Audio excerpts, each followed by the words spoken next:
Capítulo 32.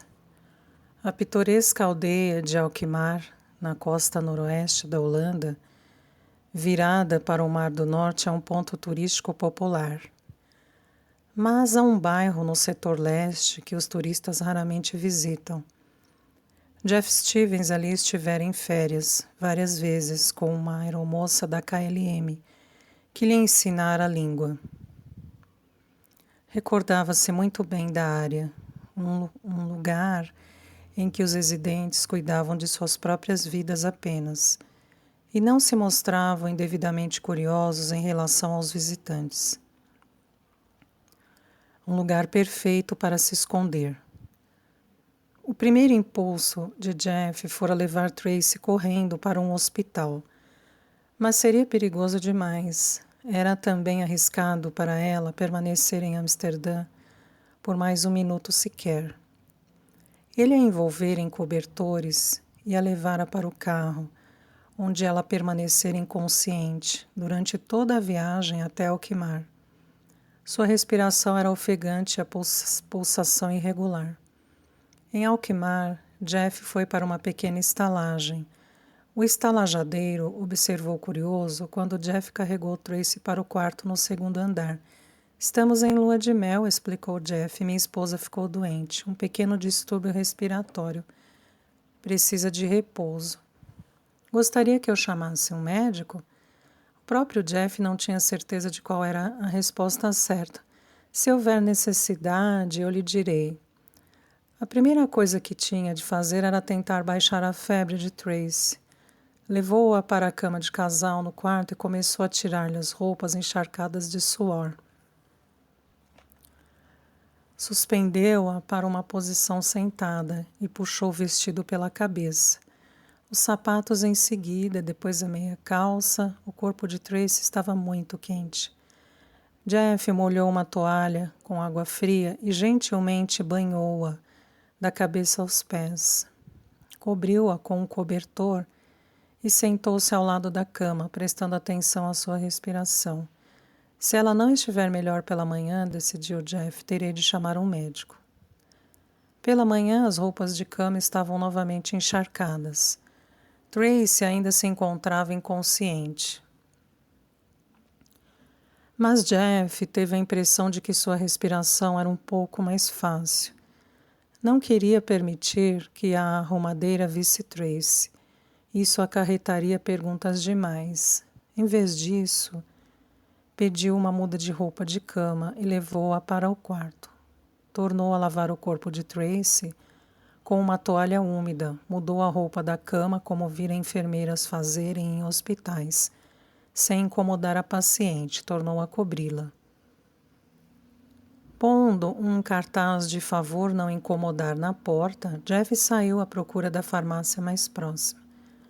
Comprou aspirina, um termômetro, uma esponja e álcool. Quando voltou ao quarto, constatou que Tracy ainda não despertara. Jeff verificou sua temperatura, 40 graus. Passou o álcool pelo corpo com a esponja e a febre baixou. 1 hora depois, a temperatura tornou a subir. Ele teria de chamar um médico. O problema era que o médico insistiria que Tracy fosse levada para um hospital. Haveria perguntas. Jeff não tinha ideia se a polícia os procurava. Mas, se isso acontecesse, os dois seriam detidos. Precisava fazer alguma coisa. Esmagou 4 aspirinas e pôs o pó entre os lábios de Tracy. Gentilmente pingou água em sua boca, até que ela engolisse. Tornou a banhá-la. Quando terminou de enxugá-la, teve a impressão de que o corpo de Tracy já não se mostrava tão quente como antes. Verificou o pulso, parecia mais firme. Encostou a cabeça no peito de Tracy e escutou. A respiração estaria menos congestionada? Não podia ter certeza, só tinha certeza de uma coisa e repetiu-a interminavelmente, até que se transformou numa litania. Você ficará boa. E Jeff beijou-a na testa gentilmente. Ele não dormia há 48 horas. Sentia-se exausto, os olhos fundos. Dormirei depois, prometeu a si mesmo. Agora só fecharei os olhos por um momento a fim de descansá-los. E ele dormiu. Quando abriu os olhos e observou o teto entrar em foco lentamente, Tracy não tinha a menor ideia do lugar em que se encontrava. Foram necessários alguns minutos para que a percepção penetrasse em seu consciente. Sentia o corpo moído e dolorido. Tinha a impressão de que retornara de uma longa jornada e extenuante. Sonolenta, correu os olhos pelo quarto desconhecido e o coração parou subitamente. Jeff se achava arreado numa poltrona perto da janela, adormecido. Na última vez em que o vira, ele pegara os diamantes e fora embora. O que estaria fazendo ali? E com uma repentina sensação de desespero, Tracy compreendeu a verdade, entregara-lhe a caixa errada, a caixa com os falsos diamantes, e Jeff pensava que o enganara. Devia tê-la apanhado na casa segura e levado para aquele lugar, ela não sabia onde. Quando ela se sentou na cama, Jeff se mexeu e abriu os olhos. Ao deparar com Tracy a fitá-lo, um lento sorriso de felicidade iluminou seu rosto. Seja bem-vinda de volta. Havia um tom de alívio tão intenso em sua voz que Tracy sentiu-se confusa. Desculpe, disse Tracy, a voz num sussurro rouco. Eu lhe dei a caixa errada. Como? Misturei as caixas. Jeff aproximou-se da cama e disse gentilmente: Não, Tracy, você me deu os diamantes autênticos que estão agora a caminho de Gunther. Ela ficou aturdida. Então, por quê? Por que você está aqui? Jeff sentou-se na beira da cama. Quando me entregou os diamantes, você estava com a máscara da morte. Resolvi que era melhor aguardar no aeroporto, a fim de me certificar se você pegava mesmo avião para Genebra. Como não apareceu, compreendi que se encontrava em alguma encrenca. Fui à casa segura e encontrei-a. Uma pausa e ele acrescentou jovialmente: Não podia deixá-la morrer ali. Seria uma pista para a polícia. Tracy observava-o atentamente, cada vez mais perplexa. Diga qual foi o verdadeiro motivo para voltar à minha procura. É hora de tirar sua temperatura, disse Jeff, bruscamente. Poucos minutos depois, ele disse a Tracy: Não está ruim, um pouco acima de 38. Você é uma paciente maravilhosa. Jeff, confia em mim. Tem fome? Uma fome enorme. Ótimo, vou buscar alguma comida. Ele voltou das compras com uma sacola cheia de suco de laranja, leite, frutas e grandes brodes holandeses. Pães recheados com diversos tipos de queijo, carne e peixe. Isto parece ser a versão holandesa da canja, mas deve resolver o problema. Coma devagar. Ele ajudou-a a se sentar na cama e alimentou-a. Mostrou-se cuidadoso e terno. Tracy pensou cautelosa. Ele pretende alguma coisa. Enquanto ela comia, Jeff disse: Ao sair para as compras, aproveitei e telefonei para Gunther. Ele recebeu os diamantes e depositou a sua parte do dinheiro em sua conta na Suíça. Tracy não pôde deixar de perguntar: Por que você não ficou com tudo? Quando Jeff respondeu, seu tom era sério. Porque já é tempo de pararmos de passar para trás um ao outro, Tracy, certo? Era outro dos truques de Jeff, com toda certeza. Mas Tracy sentia-se cansada demais para se preocupar com isso, certo? Se me disser os seus tamanhos, Tracy, eu sairei e lhe comprarei algumas roupas. Os holandeses são liberais, mas poderiam ficar chocados se você saísse por aí do jeito como está. Tracy levantou as cobertas, descobrindo subitamente a sua nudez. Tinha uma vaga impressão de Jeff a despí-la e banhá-la. Ele arriscara a sua própria segurança para cuidar dela. Por quê? Tracy acreditara que o compreendia, mas não o compreendo, pensou Tracy. Não o compreendo absolutamente. Ela dormiu. À tarde, Jeff voltou ao quarto com 2 malas cheias de chambres, camisolas, roupas de baixo, vestidos e sapatos, um estojo de maquiagem, escova, secador de cabelos, escova e pasta de dentes. Também comprara diversas roupas para si mesmo e International Herald Tribune. Havia uma matéria sobre o roubo dos diamantes na primeira página. A polícia calculara como fora cometido, mas os ladrões não haviam deixado qualquer pista. Segundo o jornal, Jeff declarou jovialmente: "Estamos livres. Agora tudo o que precisamos fazer é cuidar para que você se recupere totalmente." Fora Daniel Cooper quem sugerira que a informação da Sharp com as iniciais TW fosse oculta da imprensa, explicando ao inspetor Trignan: "Sabemos a quem pertence, mas não é prova suficiente para o indiciamento. Os advogados dela apresentariam todas as mulheres da Europa com as mesmas iniciais e nos fariam de tolos." Na opinião de Cooper, a polícia já bancara a tola, mas Deus a entregará a mim. Ele sentou-se na escuridão da pequena igreja num banco duro de madeira e rezou: "Ó Pai, entregue a mim, faça com que ela caia em minhas mãos para receber a sua punição, a fim de que eu possa me expurgar dos meus pecados. O mal no espírito daquela mulher será exorcizado e seu corpo nu será açoitado." E ele pensou no corpo de Tracy sob seu domínio. Deixou a igreja apressadamente, aterrorizado que Deus pudesse ver e infligir-lhe uma punição. As igrejas eram mais antigas do que quaisquer outras que já havia conhecido antes. Algumas datavam dos tempos pagãos, e havia ocasiões em que ele não sabia se estava rezando para o demônio ou para Deus. Sentava-se com a cabeça inclinada na St. Bavokerk, Pieterskerk e Nieuwe Kerk, em Delft. A cada vez sua oração era a mesma: permita-me fazê-la sofrer tanto quanto eu sofro.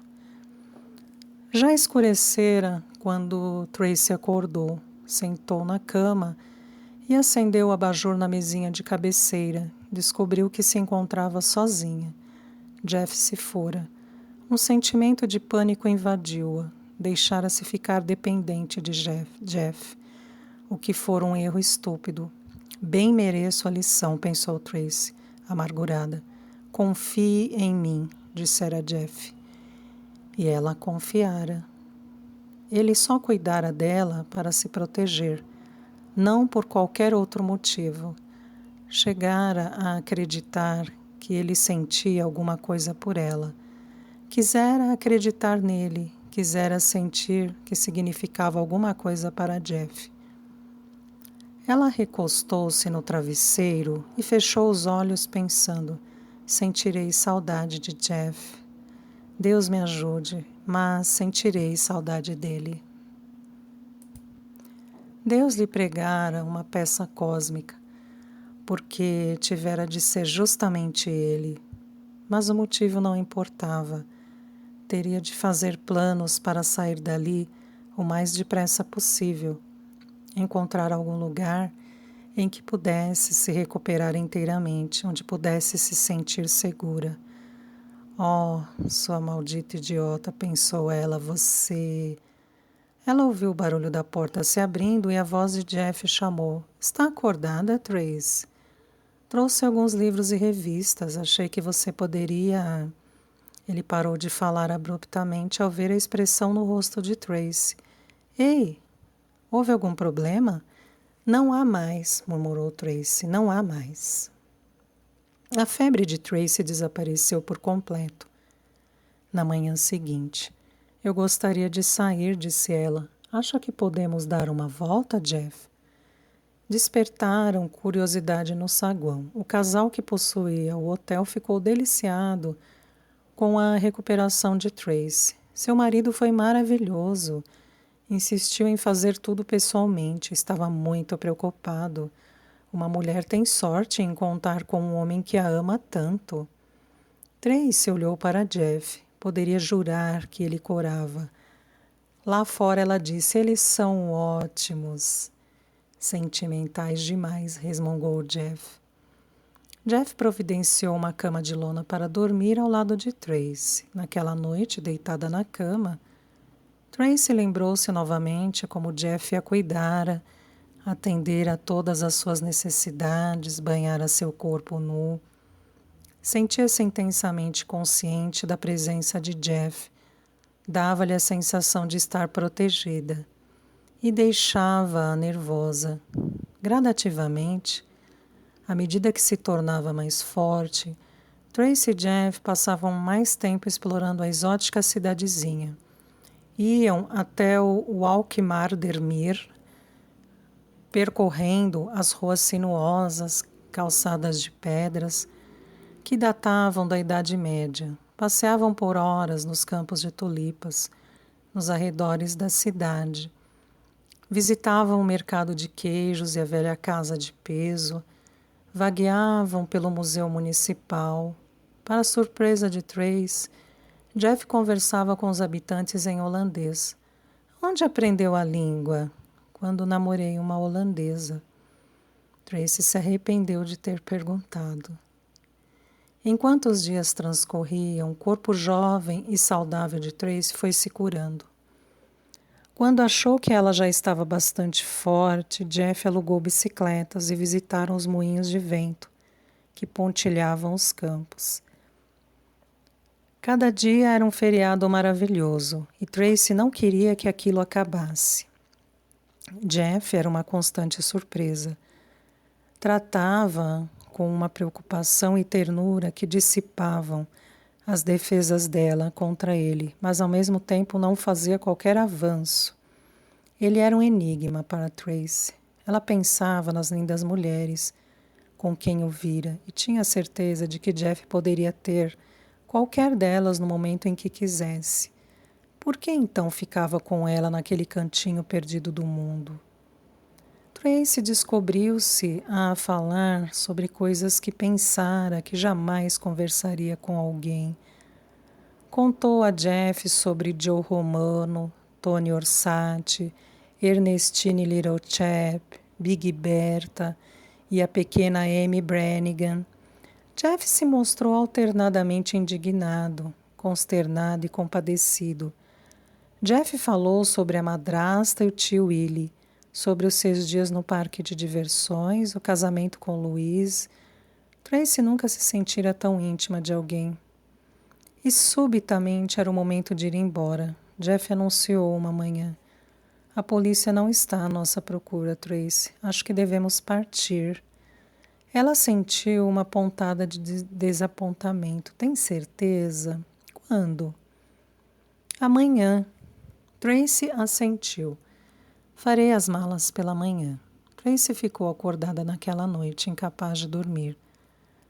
A presença de Jeff parecia povoar o quarto como nunca antes.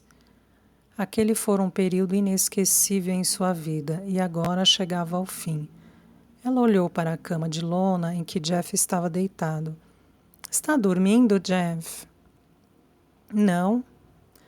Em que pensa? No dia de amanhã, em deixar esta cidade, sentirei saudade. E eu sentirei saudade de você, Jeff. As palavras saíram antes que ela pudesse se controlar.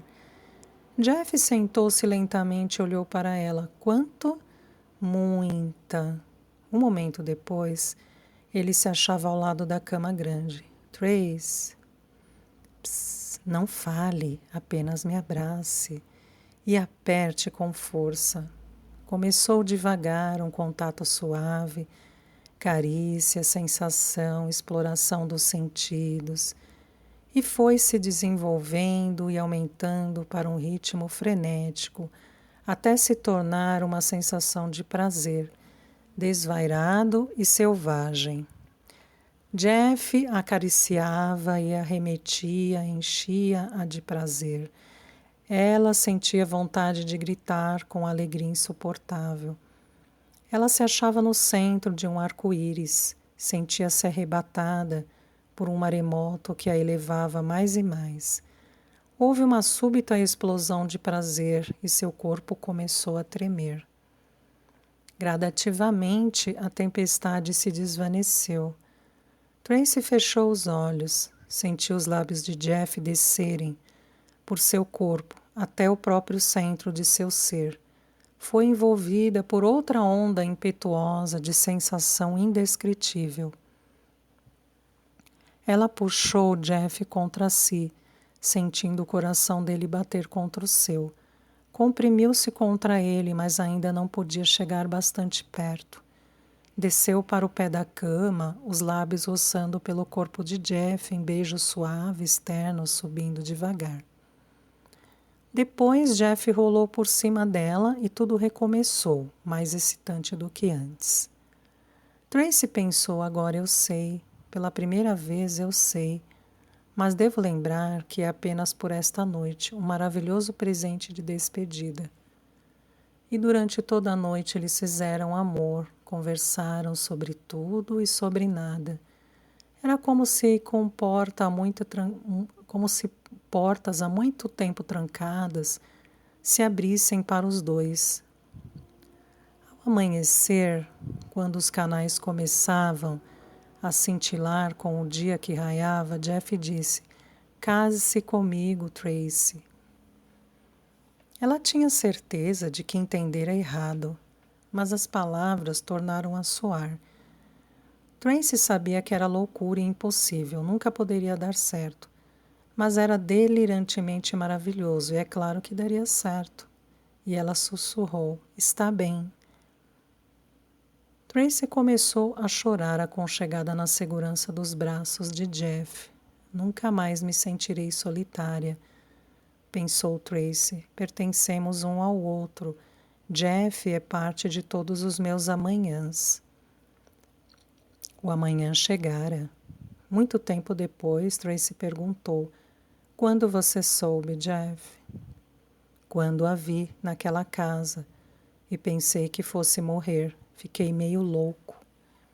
"E eu pensei que você fugira com os diamantes", confessou Tracy. Ele tornou a abraçá-la.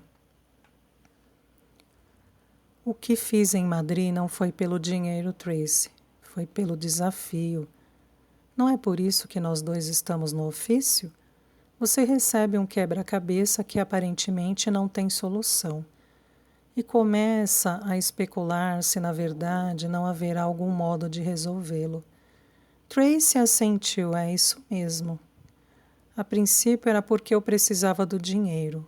E depois tornou-se outra coisa, o dinheiro já não tinha importância. Adoro o duelo de esperteza com pessoas que são vitoriosas, inteligentes e inescrupulosas.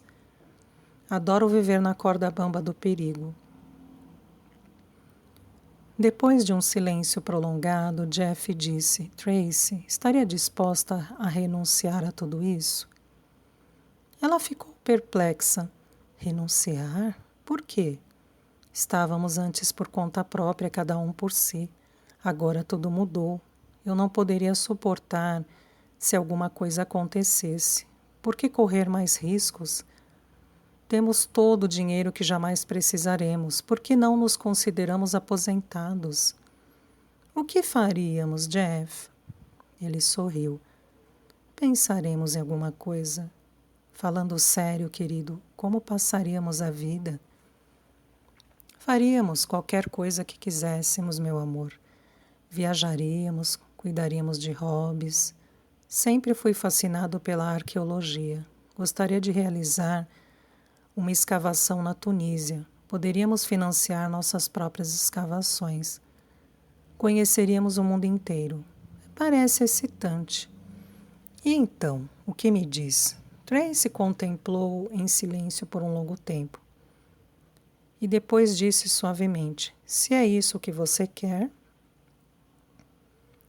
Jeff abraçou-a e começou a rir.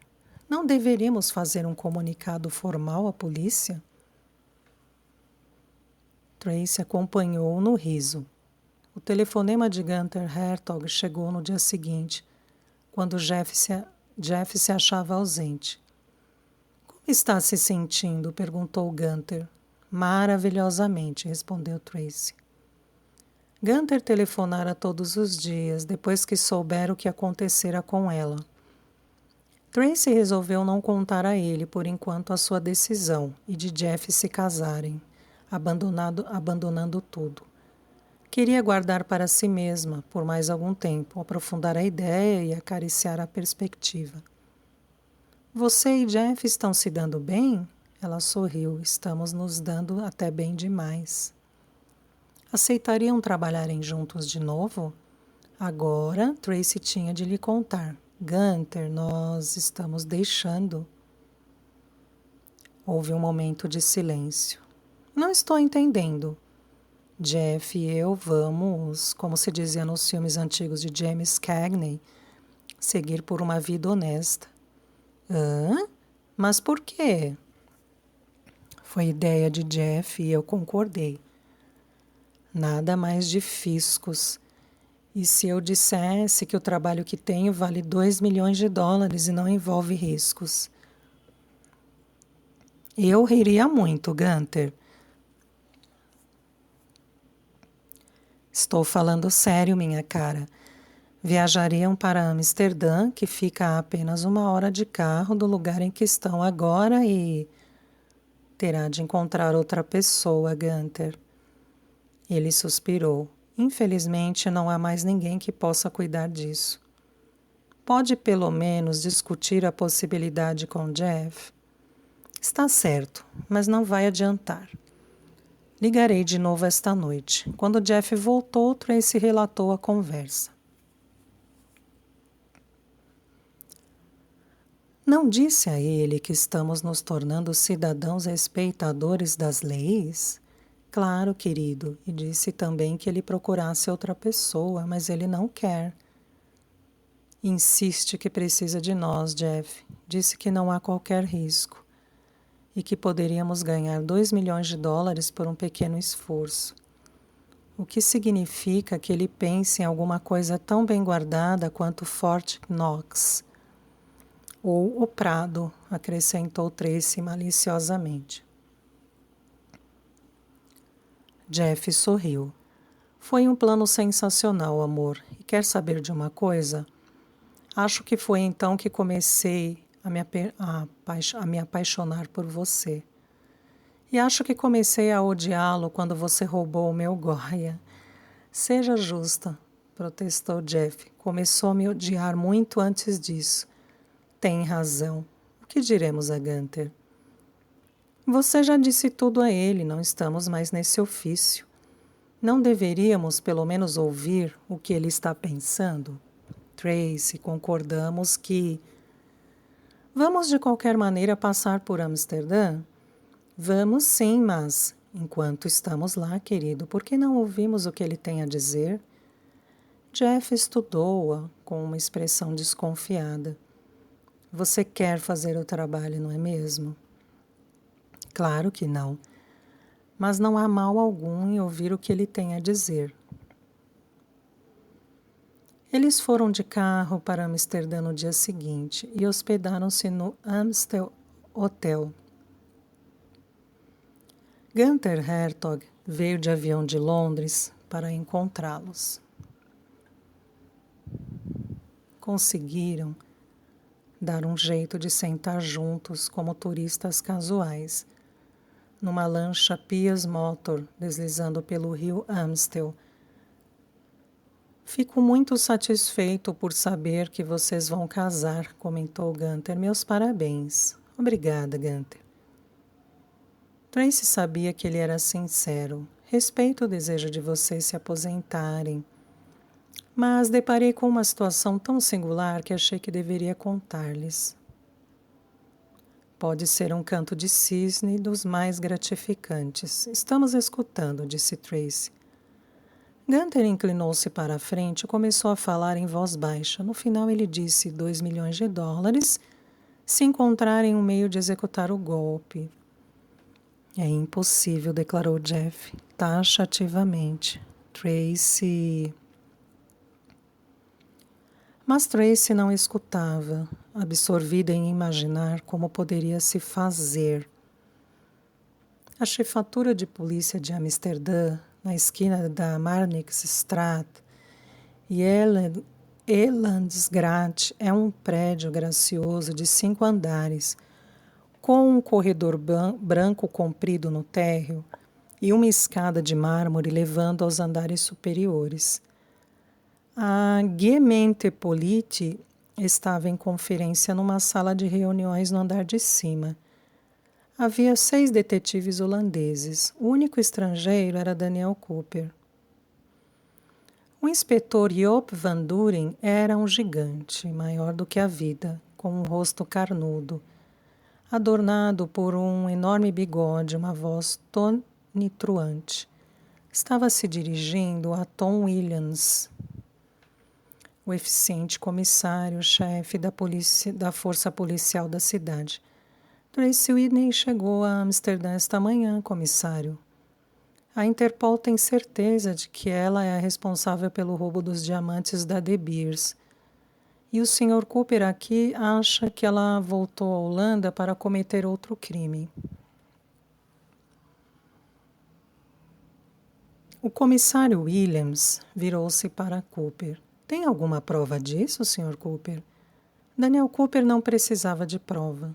Conhecia Tracy Whitney de corpo e alma. Claro que ela estava ali para cometer um crime, algo afrontoso, algo além da imaginação restrita daqueles homens. Ele forçou-se a permanecer calmo. Não há qualquer prova, por isso é que ela deve ser apanhada em flagrante. E como propõe que façamos isso? Não perdendo a mulher de nossa vista por um momento sequer. O uso do pronome nossa perturbou o comissário. Ele falara com o inspetor Trignand em Paris a respeito de Cooper. Ele é detestável, mas sabe o que faz. Se o tivéssemos escutado, teríamos apanhado a mulher Whitney em flagrante. Era o que Cooper acabara de dizer. Tom Williams tomou uma decisão baseada em parte no fracasso tão amplamente divulgado da polícia francesa em capturar os ladrões dos diamantes da De Beers. Onde a polícia francesa falhara, a polícia holandesa seria bem-sucedida.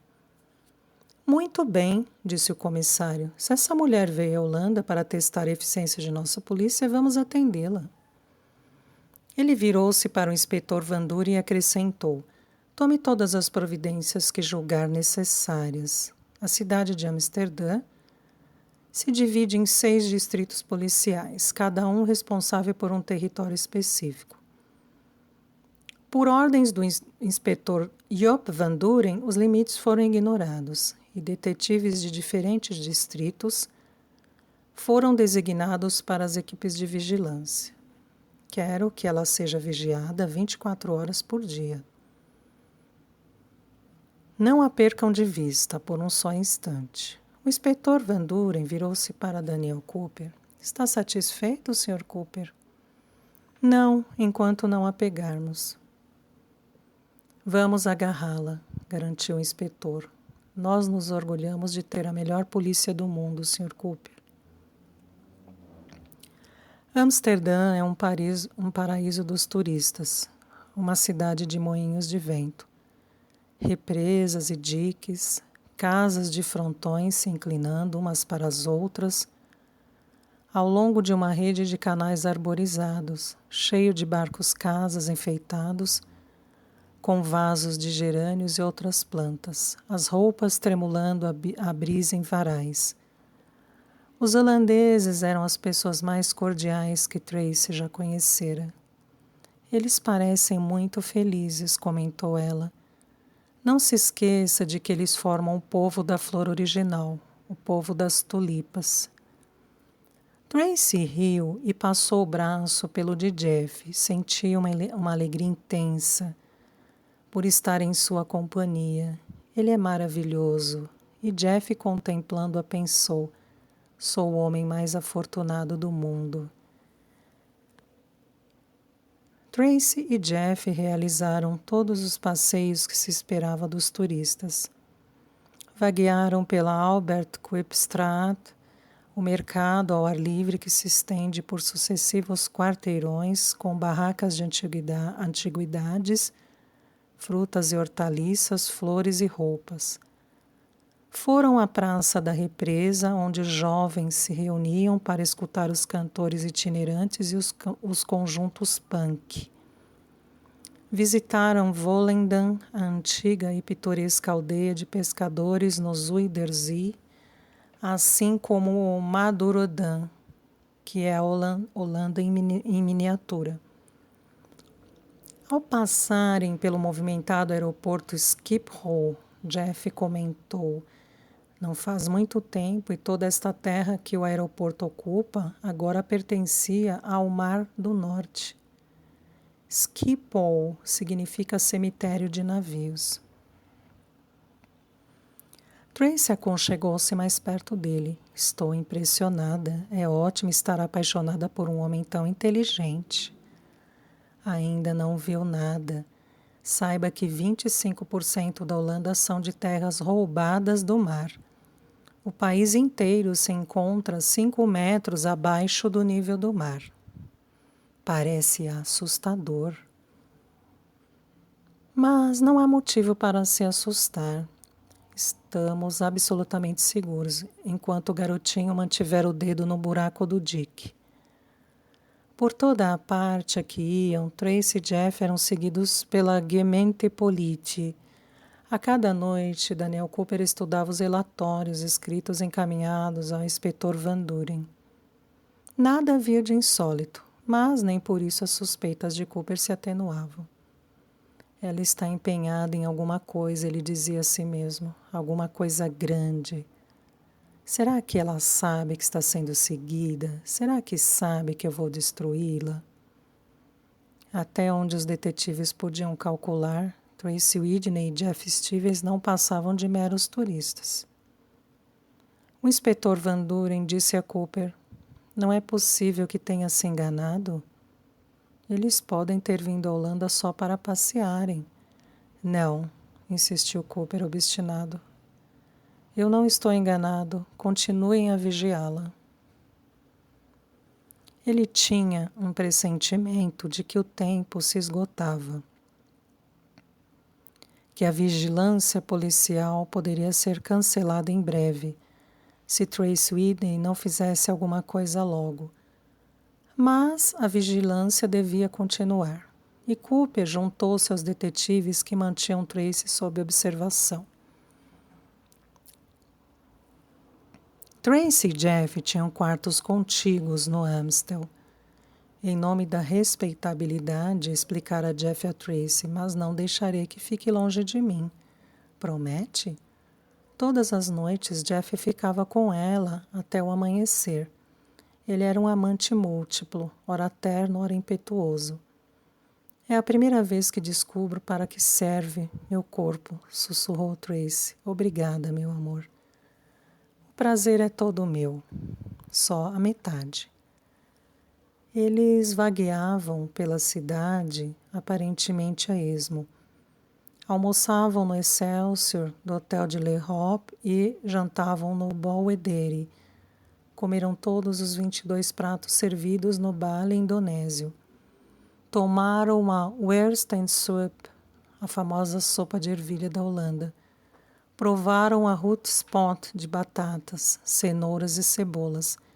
E comeram o Boerenkool Medsworst, feito com 13 legumes e salames diferentes. Passearam pelo Valetjes, o distrito da prostituição de Amsterdã, onde prostitutas gordas se sentavam de kimono em vitrines, dando para a rua, exibindo as suas mercadorias.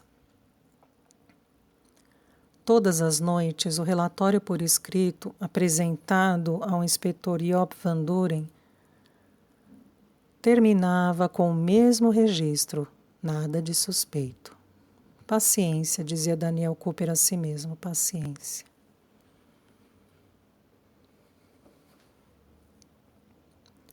Por insistência de Cooper, o inspetor Van Duren procurou o comissário Williams.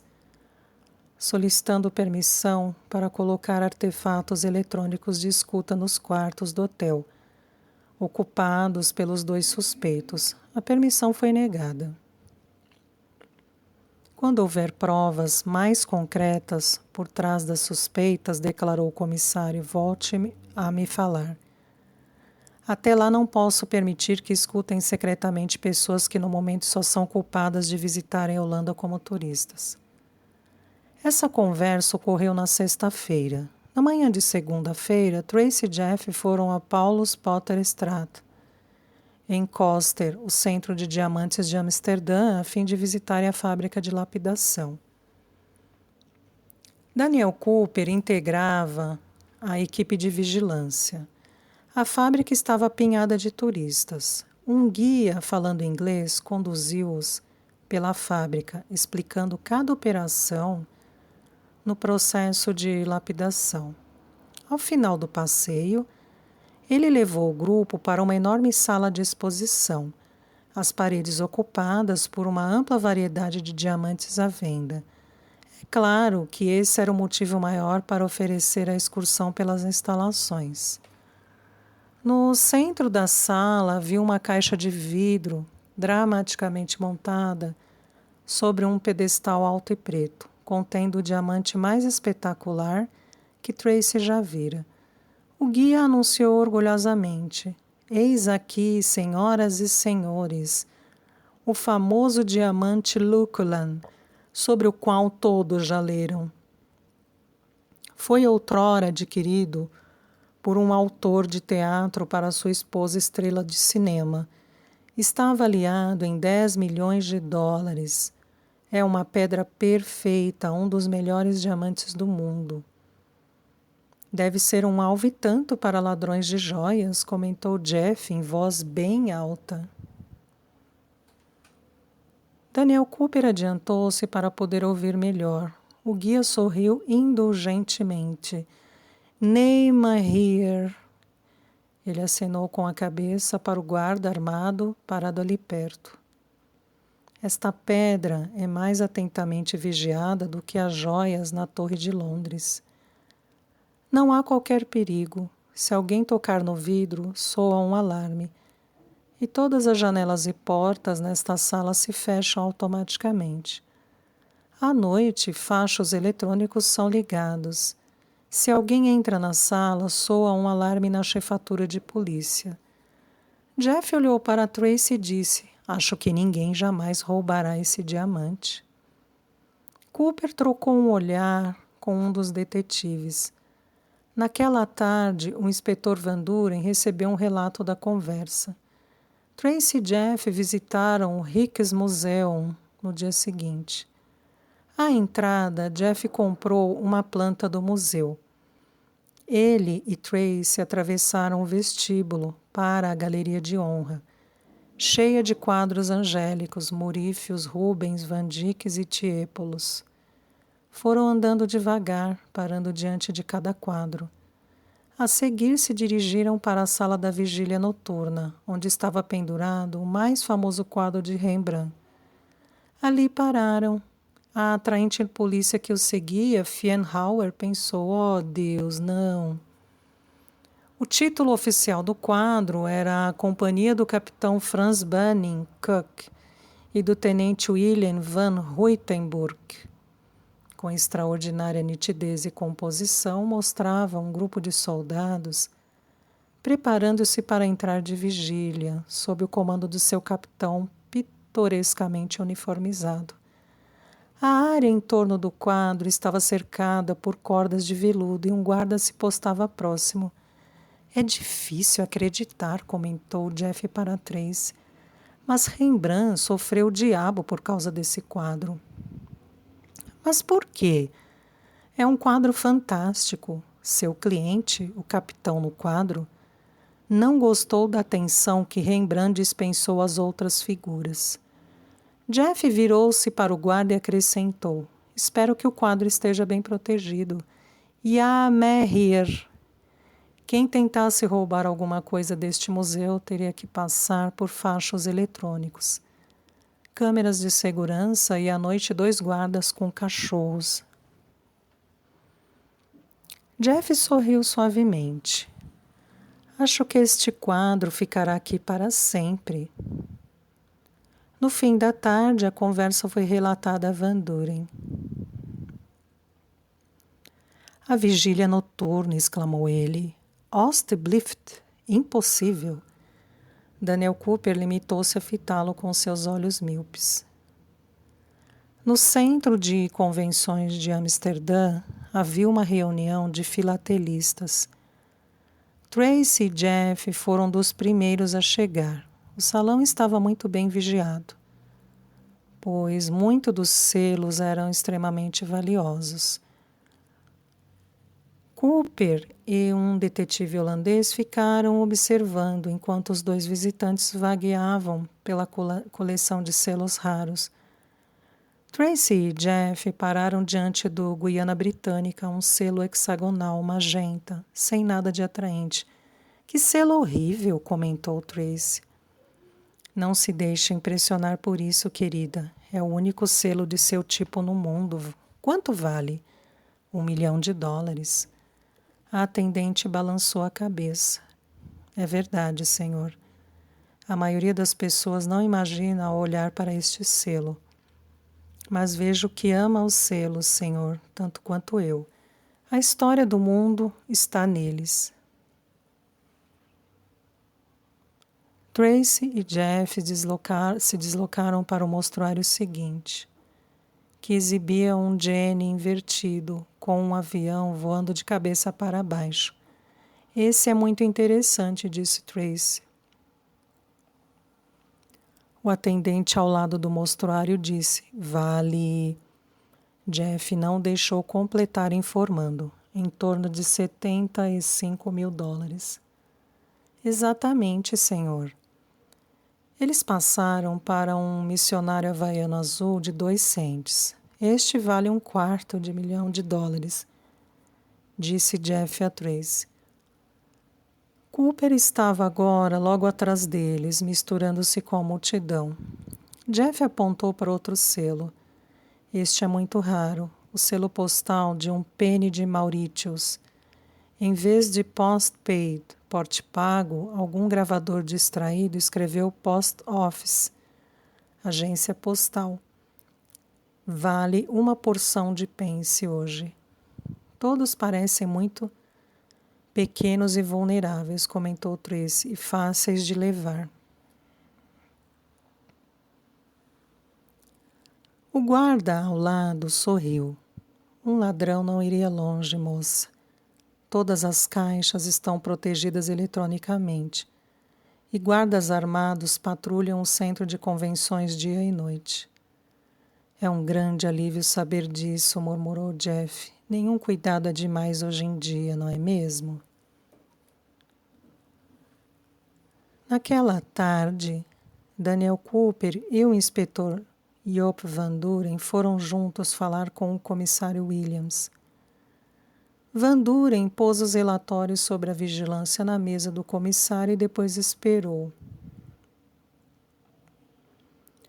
Não há nada de definitivo aqui, disse o comissário finalmente. Mas admito que os suspeitos andaram farejando alguns alvos muito lucrativos. Muito bem, inspetor. Pode seguir em frente. Tem permissão para instalar o equipamento de escuta nos quartos do hotel. Daniel Cooper ficou exultante. Não haveria mais privacidade para Tracy Whitney, daquele momento em diante. Ele saberia de tudo o que ela pensasse, dissesse ou fizesse. Pensou em Tracy e Jeff juntos na cama, lembrou-se da sensação. Tão macia, tão cheirosa. Ele foi à igreja naquela tarde. Naquela noite, quando Tracy e Jeff deixaram o hotel para jantarem, uma equipe de técnicos da polícia entrou em ação, instalando transmissores sem fios nas suítes escondidos por trás de quadros e luminárias e por baixo de mesas. O inspetor Joop Van Duren requisitara a suíte diretamente por cima e ali um técnico instalou um receptor de rádio com uma antena ligado a um gravador. É ativado pela voz, explicou o técnico. Ninguém precisa ficar aqui para controlá-lo. Quando alguém fala, o aparelho começa a gravar automaticamente. Mas Daniel Cooper queria estar ali, tinha de estar ali. Era a vontade de Deus.